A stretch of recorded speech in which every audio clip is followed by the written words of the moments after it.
Hola chicos y chicas, sean todos y todas bienvenidos y bienvenidas a nuestra clase de matemáticas en esta nueva modalidad de educación a distancia. Quien les habla, su profesora Teresa Matos. En el día de hoy vamos a estar trabajando el tema medidas de dispersión.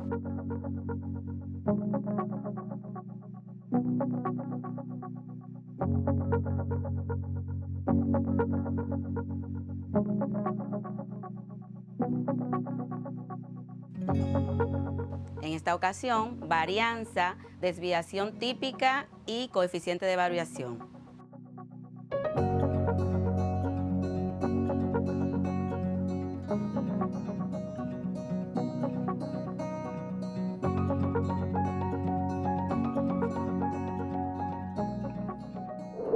Para ello vamos a estar considerando la competencia específica. Aplica sus conocimientos de medidas de dispersión en la vida cotidiana, referido a las matemáticas y a otras ciencias. Pero antes, es importante que recordemos el tema que trabajamos en la clase anterior. En la clase anterior estuvimos trabajando el tema de la distribución, organización de datos en clases de intervalos. En ellos, nosotros consideramos el caso de 20 personas y la cantidad de gramos de azúcar que consumían por día. Recuerden que están trabajando en su proyecto de cuánto azúcar consume. Y a propósito de ellos, vamos a ver un video a continuación referido a cómo afecta el azúcar a la salud. Tal vez lo hayas visto en las noticias, navegando por internet, o tal vez tu familia o un amigo te lo ha contado. Pero seguro que has oído esa creciente creencia de que el azúcar es muy perjudicial para la salud y que deberíamos evitarlo a toda costa. Hemos hablado con nuestro doctor favorito, Lazdos, del canal Glóbulo Azul, para que nos lo aclare. Hola, Lazdos. Hola, lo cierto es que en esta ocasión la creencia popular no se aleja de la realidad. Incluso si no formas parte de la población con sobrepeso u obesidad, igualmente deberías vigilar tu ingesta de azúcar. Es más, la OMS, la Organización Mundial de la Salud, recomienda que solo entre el 6 y el 10% de tus calorías diarias deberían proceder del azúcar. Esos son, en una dieta de 2000 calorías al día, entre 120 y 200 calorías y entre 30 a 50 gramos de azúcar, respectivamente. Y es que con pasarse muy poquito, por ejemplo, si el 12% de tus calorías diarias proceden del azúcar, esto ya puede tener un impacto importante. Esto importa en última instancia porque el exceso de azúcares se almacenan en forma de grasa. Y esto no significa solamente un aumento de peso, sino que también aumenta el riesgo de muchas enfermedades como el hígado graso o enfermedades del corazón. Los expertos nos dicen que los peores culpables en los que respecta al exceso de azúcar son los refrescos azucarados, los jugos y las bebidas energéticas. De hecho, ¿sabéis cuál es una de las fuentes de azúcar más engañosas de todas? Ese lobo vestido de oveja es el smoothie de frutas. Esa no te la esperabas, ¿eh? Pues sí, resulta que los jugos de frutas aportan unos 50 gramos de azúcar a tu ingesta. Y es que el consumo de azúcar se ha triplicado en los últimos 50 años y los resultados no son bonitos. Mayor obesidad, diabetes, enfermedades cardíacas e hígados grasos. Incluso hay quien considera el azúcar como una droga, y aunque pueda parecer exagerada esa comparación, los investigadores que apoyan esta idea se basan en que, en exceso, el azúcar sí tiene efectos tóxicos comparables a los del alcohol, además de producir efectos de dependencia en sus consumidores. Puede que en este momento estés pensando que quieres reducir tu consumo de azúcar, y es una magnífica idea, pero el azúcar es prácticamente inevitable sin la información adecuada. ¿Sabes por qué? Porque el azúcar se esconde bajo más de 50 nombres menos conocidos. Es por eso que si lees las etiquetas de productos azucarados, es posible que no te digan que tiene azúcar, pero para que no te engañen te vamos a enseñar algunos de los nombres ocultos más frecuentes. Cuando leas cualquiera de estos nombres, en tu cabeza debe saltar enseguida la advertencia de cuidado, azúcar. ¡Vamos a ello! Glucosa, fructosa, dextrosa, sacarosa, lactosa, maltosa... Hasta aquí bien, ¿no? Todos acaban en osa. Pero sigamos. Otros nombres son los jarabes, la melaza, el azúcar moreno, la miel, los concentrados de jugos de frutas, el edulcorante de maíz o el néctar de agave. Y creo que con estos ya tienes suficientes para empezar a localizarlos en las etiquetas de los productos. En serio, practica un par de días a ver si encuentras unos cuantos, y si quieres puedes dejarnos un comentario con tus hallazgos. Te darás cuenta de que algunos fabricantes son muy pillos y nos meten azúcar en alimentos congelados, las salsas para la pasta, el pan e incluso alimentos para bebés. Pero no te quedes con la idea de que hay que evitar el azúcar a toda costa. Hasta que sepamos con seguridad si existe alguna cantidad segura de azúcar, una buena recomendación puede ser la moderación de no consumir más de 30 gramos de azúcar al día y evitar los azúcares añadidos. De hecho, te retamos a hacer esto durante una semana. Ya verás que los 3 primeros días son los más difíciles, pero que luego estarás camino a una vida más saludable. Y si te apetece algo dulce, come algo que al menos sea nutritivo, como la piña, el melón, las fresas, las manzanas o muchísimas más posibilidades. Y entre los edulcorantes, aunque se merecen su propio vídeo, la stevia puede ser una buena opción. ¡Guau, Lazlos! No teníamos ni idea. Nos vamos a apuntar al reto de una semana sin azúcar añadido y ya os contaremos qué tal. Una vez observado el video, cabe aclarar que existen 2 tipos de azúcar. El azúcar natural, que está proporcionada por los alimentos vegetales, por las frutas, las verduras, y esta no afecta a la salud. Y está también el azúcar añadido, que es el que se utiliza o el que añadimos a los alimentos para mejorar su sabor. Este sí afecta a la salud y con ello tenemos que tener cuidado. Ahora nosotros vamos a continuar trabajando la tabla de frecuencia que la maestra en la clase anterior consideró. Vamos a ver antes, es importante destacar la diferencia que hay entre las tablas de frecuencias para datos simples o no agrupados y la tabla de frecuencias para datos agrupados, que es lo que vamos a considerar a continuación. Vamos a ver en pantalla, vamos a ver la diferencia que hay entre los tipos de tablas. Tenemos una comparación con la tabla que es para datos no agrupados. En ello tenemos en la primera columna la X, que representa a la variable que estamos considerando o que estamos estudiando. Para esta tabla se usan las variables cuantitativas y cualitativas que ya nosotros hemos trabajado en clases anteriores. Recuerden que las variables cualitativas no se pueden medir y las cuantitativas sí lo podemos medir. Entonces, en ella vemos que la primera tabla aparece X, tenemos a F que representa la frecuencia, tenemos a F mayúscula que representa la frecuencia absoluta acumulada y tenemos a H minúscula y mayúscula que representan las frecuencias relativas. Esta minúscula sería la relativa simple y esta sería la relativa acumulada también. En el otro cuadro tenemos que la primera columna ya no es X, sino los intervalos. Y eso fue lo que ustedes aprendieron en la clase pasada con la maestra Rubí.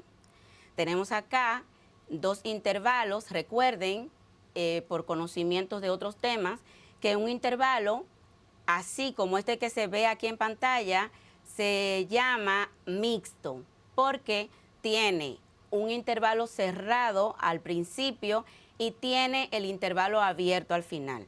Esto quiere decir que al considerar los datos que tenemos, el primer dato va a estar incluido cuando vayamos a contar dentro de la distribución. Sin embargo, el segundo no va a estar incluido en esta parte. Así seguimos haciendo. En la clase que aprendimos con la profesora Rubí, aprendimos lo que eran los intervalos, que quiere decir son esas columnas que ustedes ven acá, la columna. Ahora vamos a continuar construyendo nuestra tabla para poder calcular la varianza, la desviación típica y el coeficiente de variación. Vamos a ver, en la clase anterior nosotros nos quedamos en la frecuencia absoluta acumulada que la maestra Rubí le enseñó.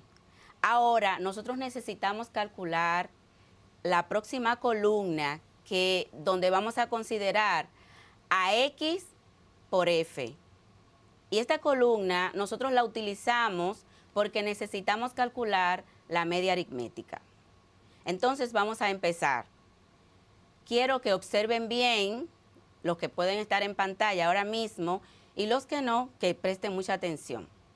Vamos a tomar los datos de la tabla anterior, donde tenemos la frecuencia o F sub I, que está señalado acá, y lo vamos a multiplicar por los valores que pertenecen a la marca de clase. La marca de clase ya saben que está en X sub I multiplicado por F sub I, y esto me va a dar el resultado que tenemos acá. Entonces, en la primera columna tenemos 71 por 7 igual a 497. La próxima columna, 82 por 2 es igual a 164. La próxima columna de X sub I es igual a 93 por 8 igual a 744. Tenemos 104 por 2 igual a 208. Y por último tenemos 115 por 1 es igual a 115. Y la sumatoria de X sub I por F sub I es igual a 1728. ¿Para qué voy a necesitar este resultado? Rectifico, para calcular la media aritmética que ya aprendimos a calcular en clases anteriores. Vamos a dividir ahora ese resultado entre el total de frecuencia absoluta. Y esto va a ser 1728 dividido entre 20, que es el total de frecuencia absoluta. Este resultado me va a dar 86.4. Esta va a ser nuestra media aritmética con respecto a estos datos que tenemos acá. Ahora, nosotros tenemos otra columna y me gusta mucho la estadística porque simplemente observar y los cuadros te van diciendo qué tienes que hacer en cada caso.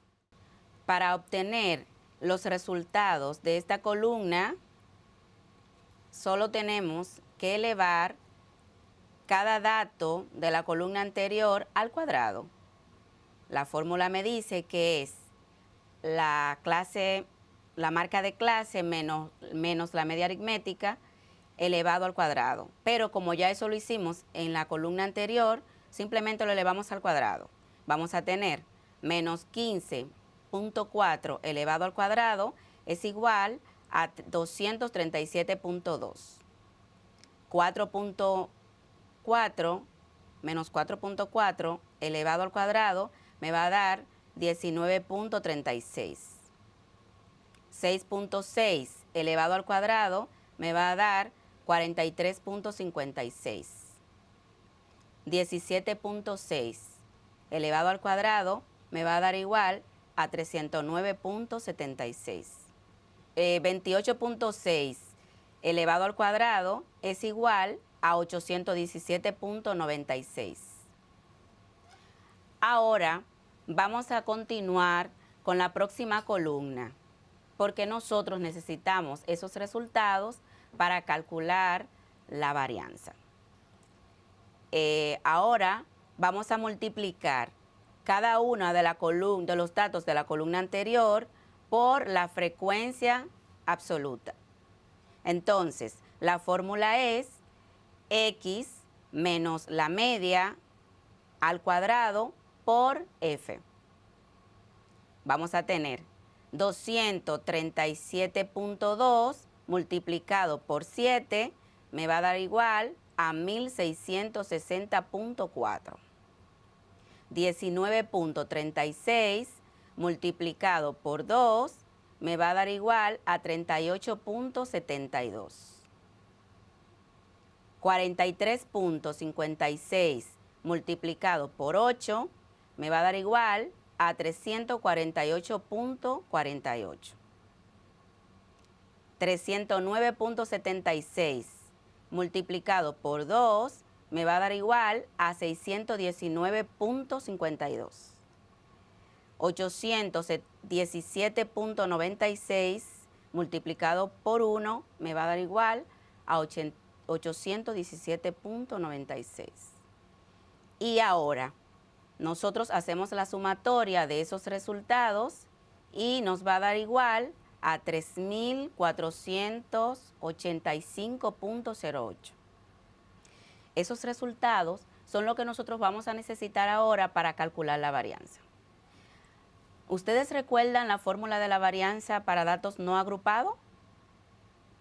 Es la misma fórmula, solamente vamos a multiplicarle a esa fórmula f sub i, que representa la frecuencia.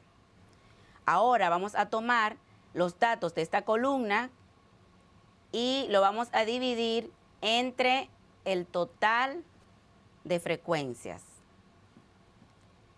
La fórmula la tenemos acá, ustedes la pueden observar, que es igual a la sumatoria de x menos la media elevado al cuadrado por f sub i entre el total de datos.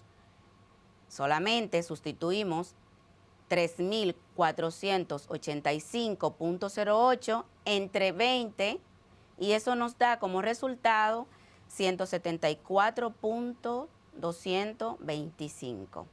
Ustedes saben que hay una situación con la varianza y es que las unidades que se usan en los datos quedan elevado al cuadrado.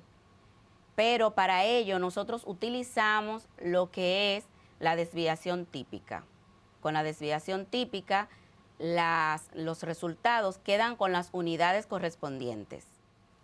¿Cómo nosotros podemos hacer que se elimine ese cuadrado de la unidad que corresponden a los datos? Bueno, vamos a encontrar la desviación típica buscando la raíz cuadrada de la varianza. Buscamos la raíz cuadrada de la varianza, que es igual a 174.225, y eso me da como resultado 13.2. Recuerden que la desviación típica nos da la idea a nosotros de qué tan dispersos están los datos con respecto al promedio o a la media. Esto, si nosotros tomamos como el valor 86.4 y colocamos a la izquierda o restamos a esa cantidad 13.2 y ese mismo resultado también lo sumamos a la derecha, podemos nosotros visualizar más o menos, tener una escala en esas cantidades de en qué trayecto se encuentra la cantidad de gramos de azúcar que han consumido estas personas. Entonces, el coeficiente de variación nosotros lo conseguimos dividiendo la desviación típica entre la media aritmética multiplicado por 100. Vamos a escoger el valor 13.2 y lo vamos a dividir entre 86.4. Y así nosotros vamos a obtener el coeficiente de variación y ese resultado lo multiplicaremos por 100. Esto nos da como resultado 15.3 aproximadamente. El coeficiente de variación, hay algo muy importante, nos arroja una información muy importante y es que cuando este es inferior al 25%, los datos, estamos frente a unos datos de distribución muy homogéneos. Cuando sobrepasa el 25%, entonces estamos frente a unos datos muy heterogéneos. ¿Qué quiere decir eso?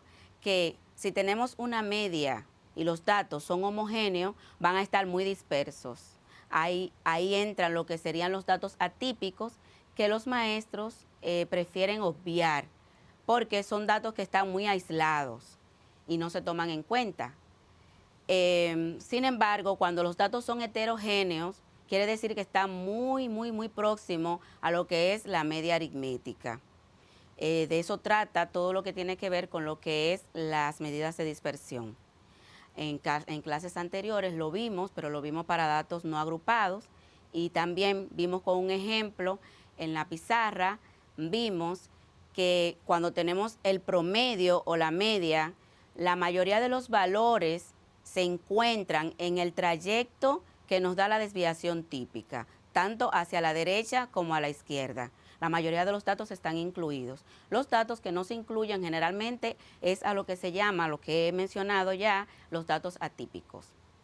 En el día de hoy hemos aprendido acerca de lo que son las medidas de dispersión para datos agrupados. Recuerden que para trabajar con datos agrupados tenemos que considerar lo que se llaman las marcas de clase. Hay que tener en cuenta también que para esto primero se organizan los datos de menor a mayor, que el primer dato que se considera en el intervalo va incluido en la contabilidad de ese intervalo, pero el segundo no se toma en cuenta. A estos también, a estos intervalos, el primer número se le llama intervalo inferior y al segundo se le llama intervalo superior. Para esto tenemos también que tomar en cuenta lo que es la amplitud. Esto quiere decir la suma que hay del dato inferior o de el límite inferior y el límite superior, y así en cada caso.